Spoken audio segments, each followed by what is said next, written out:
Bonjour à tous, aujourd'hui une courte vidéo pour vous expliquer de quelle façon on peut programmer une pause sous Cura. Donc pour vous expliquer un peu le contexte, moi c'est une méthode que j'utilise assez souvent pour mes pièces en TPU. Parce qu'en fait le TPU c'est une matière dans laquelle les inserts tiennent assez mal, et du coup ce que je fais c'est que je viens emprisonner des écrous à l'intérieur des pièces. Donc si on passe en vue en couche et qu'on vient zoomer un petit peu sur la pièce, on va voir que à l'intérieur, j'ai prévu une forme hexagonale qui va servir à recevoir l'écrou.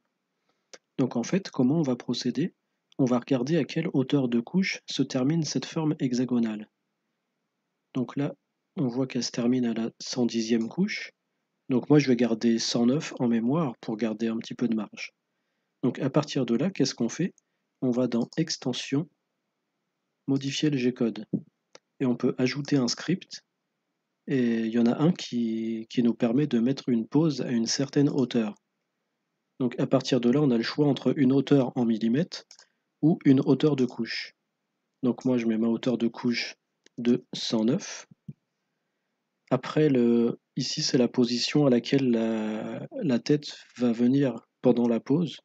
Donc par défaut, moi, c'est une Ultimaker 3. Donc ça, ces paramètres-là, c'est au fond à gauche de l'imprimante.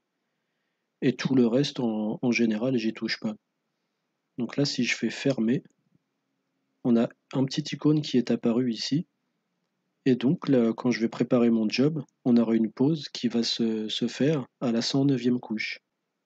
Donc moi, comme je vous ai dit, c'est une option que j'utilise pour venir emprisonner des écrous dans les pièces, mais j'imagine que c'est une option qui peut convenir à beaucoup de cas. Donc voilà, j'espère que ce tutoriel vous aura plu, et moi je vous dis à bientôt pour une prochaine vidéo.